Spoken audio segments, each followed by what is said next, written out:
Assalamualaikum warahmatullahi wabarakatuh dan selamat petang.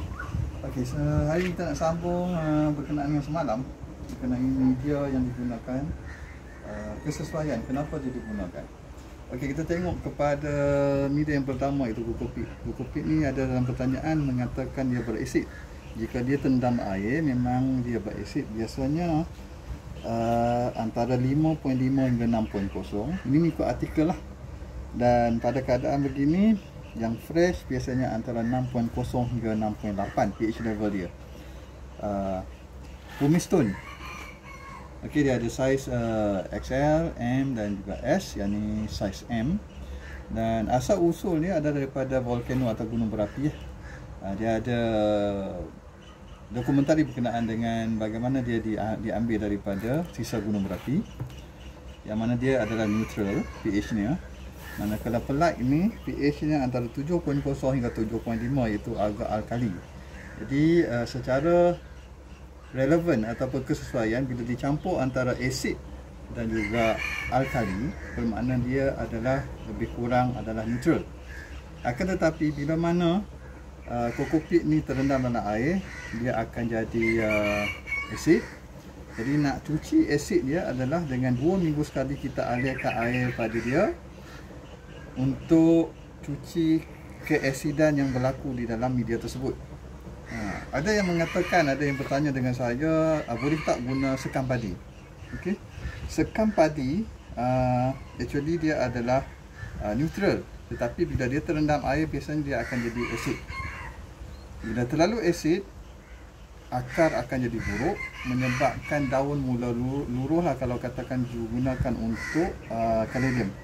Jadi nak cuci rice husk ataupun sekam padi ni, dia perlu dialirkan dengan sedikit air kapur untuk neutralkan media tersebut.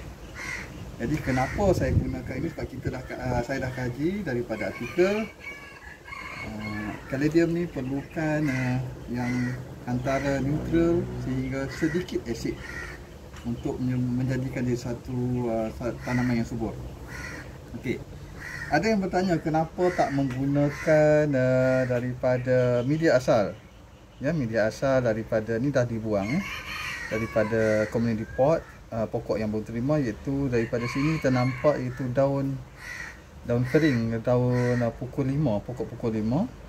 Dan juga dia gunakan juga selut, ya, tanah selut. Okey, kalau tanah selut ini, kalau ikutkan kepada artikel, dia more kepada asid, ya. Dan daun ini pun sebelum dia kompos, dia suatu yang asid juga. Bila mana dia dah kompos, dia terendam dalam air, dia akan menjadi alkali. That's why yang ini dah jadi asid dan alkali. Bila mana ini dia akan jadi satu yang neutral. Tetapi bila mana dengan cuaca yang ada di Malaysia ni, bila direndam dalam air, bila kekurangan air dia akan jadi, ataupun terlebih air dia akan jadi kulapuk putih. That's why kita kena sesuaikan keadaan material tu dengan keadaan persekitaran kita. Jadi base kepada uji kajian yang dibuat, banyak juga dibuat sebenarnya berkenaan dengan material media yang digunakan untuk caladium. Jadi 3 ini adalah yang terbaik setakat inilah, yang paling efektif. Okey. Berkenaan itu saya harap dah selesai segala pertanyaan daripada peminat caladium yang messenger kepada saya berkenaan dengan perkara ini. Minta tolong jelaskan, saya harap dah jelas dengan penerangan ini. Okey, macam mana pula kita nak semai ubi? Okey, ini adalah saikul sebenarnya, pokok saikul ini. Okey, semalam saya dah potong dia. Yang ni masih fresh. Semalam dah potong ubi dia. Kenapa saya potong ubi dia dulu? Sebab pokok ini ditanam dalam media tanah 6+1 dan juga pelat. Tetapi disebabkan macam saya katakan, dan saya dah kaji dengan eksperimen yang dibuat, pokok akan naik merimbun. Okey. Tetapi lama kelamaan daun dia semakin kurang dan kurang, akhirnya tinggal 2 daun sahaja, yang mana akar pun sudah reput. Itu kelemahan bila mana kita gunakan media campuran tanah lah. Jadi nak tak nak kena repot semula, tanam semula. Jadi ini dah buang semua material tanah dan juga pelat campuran tanah juga pelai. Yang mana kita dapat ubi yang sebesar ni dan dipotong. Jadi ubi ni sebenarnya saya akan semai semula. Cara semaian ubi ni saya akan ajar di video yang akan datang. Okey, tapi walaupun tengok dah dipotong, okey. Yang ni saya dah guna campuran yang dicampur dari 3 inilah, iaitu pelat, kumis stone dan juga kopi. Selepas dipotong sedikit, tinggal tunggulnya ditanam terus dengan keadaan yang lembap. Dan di sini saya ada masukkan siram dengan V-Grow, okey, dan campuran B1 sebab apa ini untuk menggalakkan pertumbuhan akar. Walaupun baru potong, saya masukkan terus di dalam kebuk yang macam ini, okey, kebuk seperti ini. Semalam dan hari ini lebih kurang hampir 24 jam dia masih segar. Tapi disebabkan baru potong, kita kena masukkan sekurang-kurangnya dalam bekas ini, bekas wak ini atau steamkan dia lebih kurang dalam 2 minggu. Kemudian perlahan-perlahan kita keluarkan, sesuaikan dia dengan keadaan persekitaran. Bagaimana kita boleh lihat dekat sini, ini pokok-pokok yang baru diterima daripada penjual lah.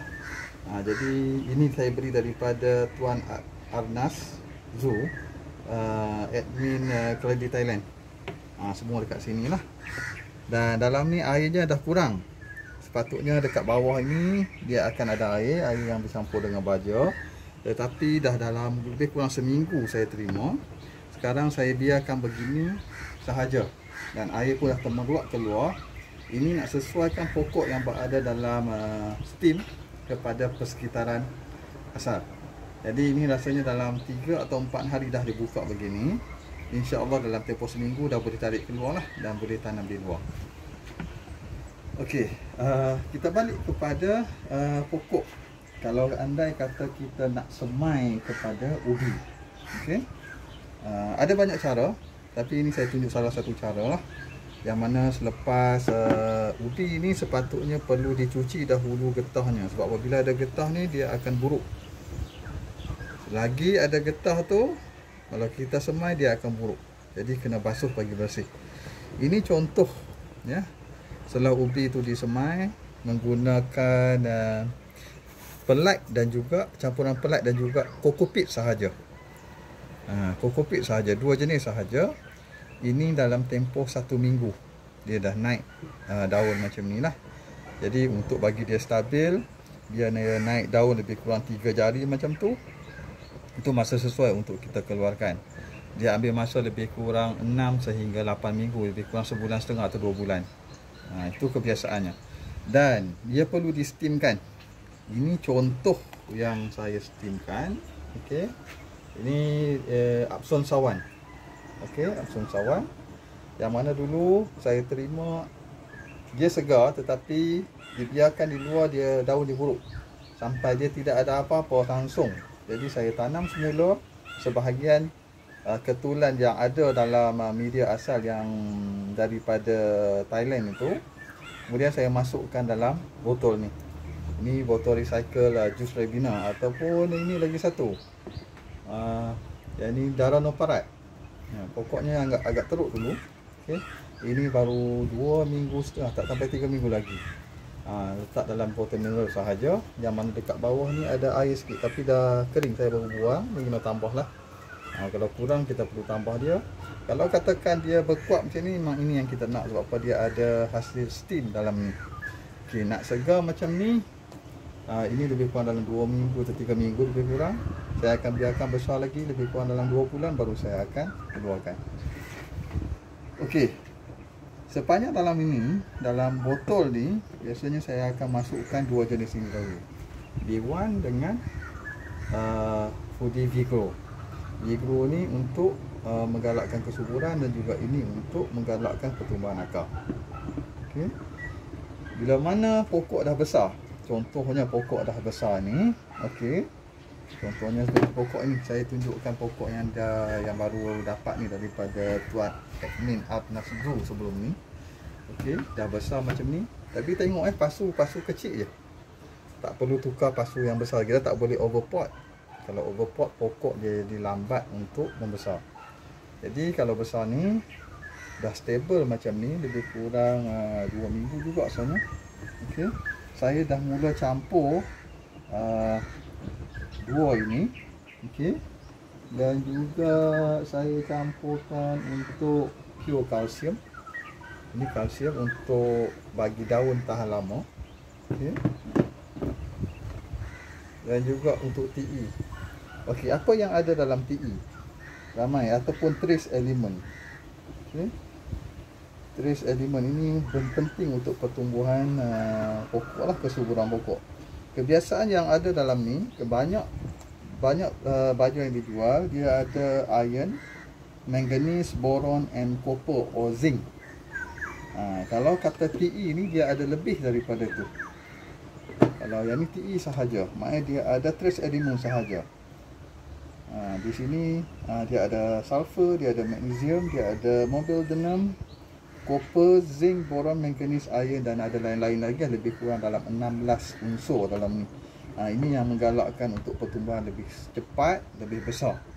Pokok lebih cepat besar. Jadi kalau katakan untuk nak naikkan warna, jadi perlu gunakan asid amino. Petua daripada orang Thailand menggunakan susu masam. Ini untuk menghasilkan amino jugalah sebenarnya. Tapi bila guna organik dia perlu ada treatment. Bila kita nak guna treatment tu, dia akan jadi, kalau kita guna tanpa treatment, dia akan jadi hasil yang macam-macam. Jadi kita tak maulah perkara tu berlaku. Okey, ini sebagai contoh pokok ni. Okey, pokok ni saya dah gunakan amino. Saya gunakan juga untuk bloom. Okey, bloom ni untuk besarkan ubi dia. Okey, besarkan ubi dia. Kemudian saya gunakan TE. Saya gunakan TE. Jadi tiga ini adalah main peranan penting lah, selain daripada kalsium. Selain daripada kalsium, untuk daun tahan lama, daun dia lebih terang. Selain itu kita boleh gunakan juga sebagai Epsom salt ataupun garam Epsom. Garam Epsom ni actually dia ada sulfur. Dia ada sulfur, tapi dalam TE ni memang dah ada sulfur lah. Dalam trace element ini dah ada sulfur. Bila kita gunakan bloom, okey, iaitu bloom dia ada K atau potasium yang tinggi, dia akan menghasilkan anak dekat sini. Dulu saya pernah upload dalam Facebook berkenaan perkembangan pokok ni. Okey, dia ada anak dah dan dah naik lagi satu anak. Itu kelebihan lah kalau katakan kita gunakan satu unsur kalsium dalam ataupun kalsium ataupun dalam ni potasium ya, kalim ataupun potasium untuk menghasilkan ubi yang besar. Dalam masa sama dia akan naik anak lebih banyak lah. Jadi dah sesuai untuk potong anaknya, tapi untuk yang ni saya belum lagi lah, sebab saya ingat nak lagi besar, lagi rimbun. Saya nak tengok sampai setakat mana daun ni boleh bertahan. Okey, saya rasa itu sahaja untuk masa sekarang, untuk hari ni. Nanti kita tengok macam mana kita nak semai ubi ni dengan satu lagi cara, satu lagi teknik yang mana kita gunakan juga B1 dan juga Vigro. Okey, dua jenis ni, bagaimana dia dapat buat percambahan anak yang banyak. Dan daripada situ macam mana kita nak alihkan anak tersebut ke dalam community pot. Okey, sampai jumpa lagi insya-Allah. Okay, Assalamualaikum warahmatullahi wabarakatuh.